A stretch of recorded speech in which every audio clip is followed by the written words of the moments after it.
Day 17. Following the Path 3. The Whispering Lakes. The frost giant lumbers alongside you, its massive strides shaking the ground beneath your feet. The air crackles with an icy energy, a tangible reminder of the creature's immense power. As you approach the mining camp, a sense of apprehension washes over you. The miners, fueled by fear and anger, are unlikely to welcome the giant's presence. You reach the spill lake, the gaping hole in the hillside, a stark reminder of the giant's destructive power. A group of miners emerge from the camp, their faces grim, their tools held like weapons. They spot the frost giant, and their eyes widen with a mixture of fear and rage. "You!" one of the miners shouts, pointing a pickaxe at you. "You brought that monster back! You'll pay for this!" The other miners echo his sentiment, their voices rising in a chorus of accusations and threats. They advance towards you, their intentions clear. You must defuse the situation before it escalates into violence. Make a DC 15 charisma check to convince the miners to let the frost giant pass peacefully. If you succeed, you eloquently explain the situation, emphasizing the giant's desire to return to the Feywild and the benefits of allowing its safe passage. The miners, though hesitant, eventually agree to stand down, recognizing the futility of fighting such a powerful creature. The frost giant rumbles its farewell, its voice echoing through the mountains as it disappears into the narrow pass. You watch its departure, a sense of accomplishment mingled with relief. The Whispering Lakes are safe, and the miners can repair their dam, and the delicate balance of the ecosystem will be restored. But your quest is far from over. The amulet remains elusive, and the Order of the Celestial Compass continues to hunt you. The frost giant drops a small trinket at your feet. It rumbles its farewell, its voice echoing through the mountains as it disappears into the narrow pass. You watch its departure, a sense of accomplishment mingled with relief. The Whispering Lakes are safe, the miners can repair their dam, and the delicate balance of the ecosystem will be restored. But your quest is far from over. The amulet remains elusive, and the Order of the Celestial Compass continues to hunt you.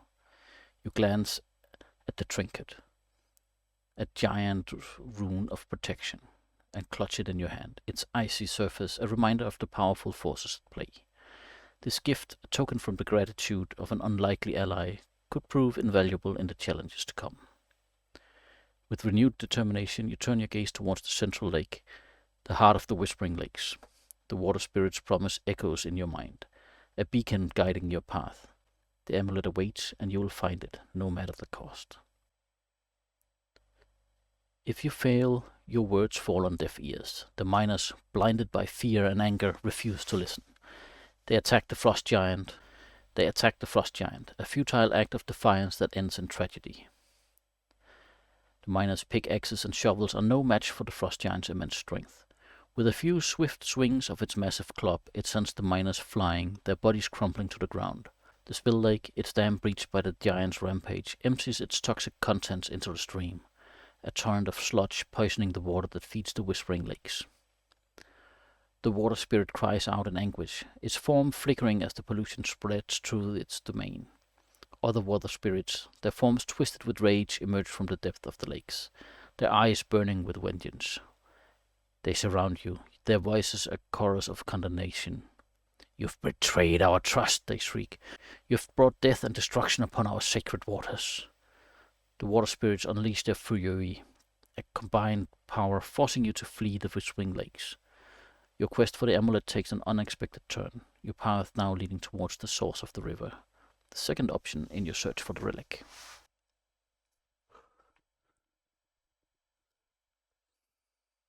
The river's source. The familiar glint of moonlight on steel sends a shiver down your spine. Another patrol. You duck behind a thicket of ferns, your heart pounding in your chest. This time you won't risk a confrontation. You will rely on stealth and cunning to evade their notice. Make a stealth check.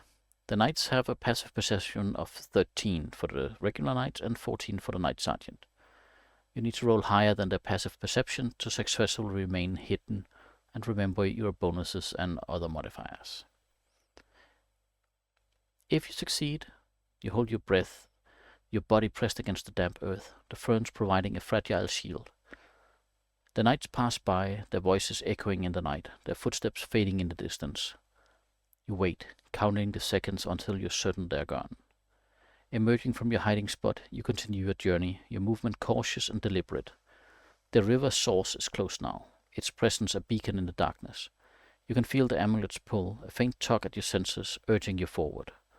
You navigate the final stretch of the journey, your heart filled with a mix of anticipation and trepidation.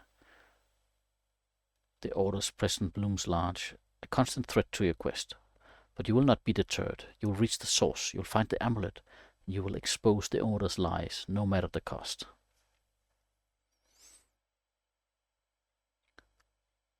If you fail, the knights advance, their swords drawn, their faces grim. You grip your own weapon, your heart pounding in your chest. You know you cannot win this fight, but you will not surrender without a struggle.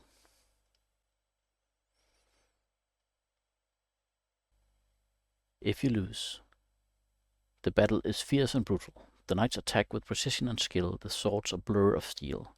You fight bravely, parrying their blows and landing a few strikes of your own, but you are outnumbered and outmatched. One knight's longsword finds its mark, slicing through your defenses and drawing blood. Another knight follows up with a thrust of his short sword, piercing your armor. You stagger back, your vision blurring, your strength waning. The knight sergeant, seeing your vulnerability, seizes the opportunity. He charges forward, his greatsword raised high. You raise your sword in a desperate attempt to block the blow, but the sergeant's strength is overwhelming. The great sword crashes down, cleaving through your defenses, its force shattering your bones and extinguishing your life. Your vision fades to black, the sounds of battle growing distant. Your quest ends here, at the hands of the Order you sought to expose.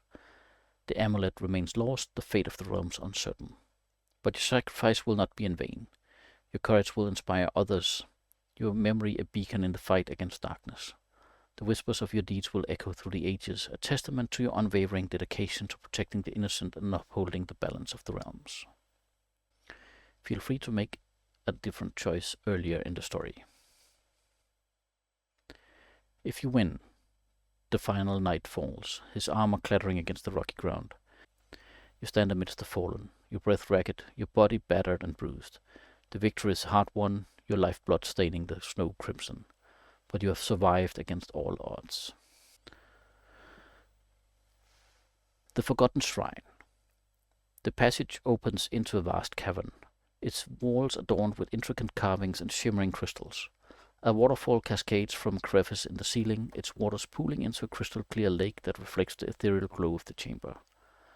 This is the Forgotten Shrine, a place of ancient power and hidden secrets. Niam stands at the edge of the lake, her ethereal beauty illuminated by the soft light.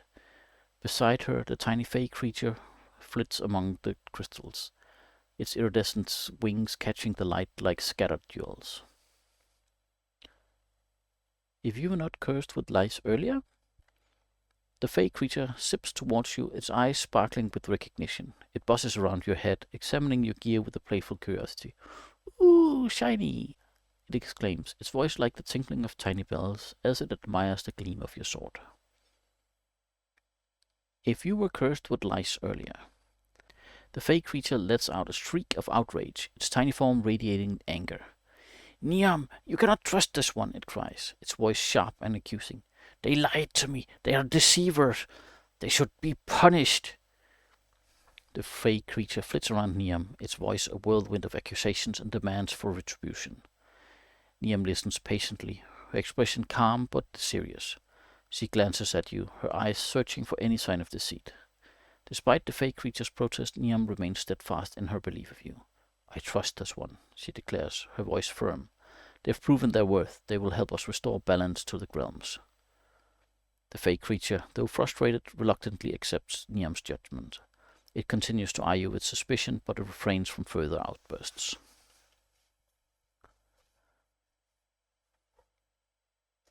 Niam turns to you, her expression softening. "The amulet is close," she whispers, her voice filled with hope. "But the Order is also searching for it. You must be cautious." She gestures toward the hidden passage behind the waterfall. "The path to the amulet lies through there," she explains, "but it is guarded. You must be prepared to face whatever challenges await."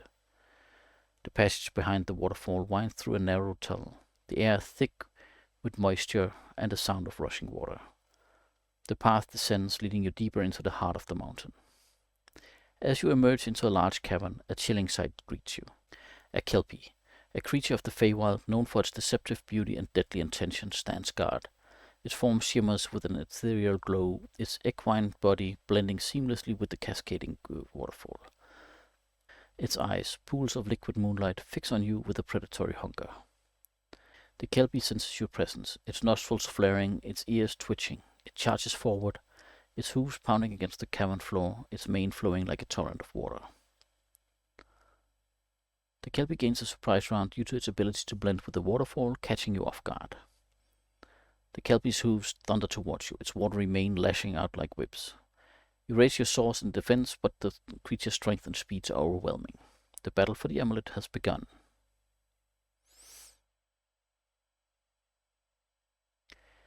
If you win, the Kelpie dissolves into a shimmering mist, its form dissipating into the humid air of the cavern. You stand victorious, your breath ragged, your muscles aching, but your spirit soaring. The path to the Forgotten Shrine lies open before you, the promise of the amulet drawing you forward. A sense of awe washes over you as you approach the entrance to the shrine. Ancient carvings adorn the stone archway, depicting scenes of forgotten rituals and powerful deities. The air crackles with a palpable energy, a testament to the sacred power that resides within. You pause at the threshold, your heart pounding with anticipation. What mysteries await you within the shrine's depth? Will you find the amulet and fulfill your quest, or will you face new challenges, new dangers that test your courage and your resolve? The answers lies within. Take a deep breath, steel your nerves, and step into the unknown. The fate of the realms hangs in the balance. If you lose, the Kelpie's watery form surges forward, its hooves crashing down upon you with devastating force. You struggle to defend yourself, but the creature's power is overwhelming. Its hooves crushes your bones, its teeth tear through your flesh, its watery mane constricts your breath. Your vision blurs, your senses fade, and the world dissolves into darkness. Your quest ends here at the threshold of the Forgotten Shrine, your lifeblood staining the sacred ground. The amulet remains lost, the orders lies unchallenged, the balance of the realms teetering on the brink. But even in death your spirit endures. Your courage, your determination, and your unwavering belief in the power of good will echo through the ages, inspiring others to take up the mantle and fight for the preservation of the realms. Your sacrifice will not be forgotten.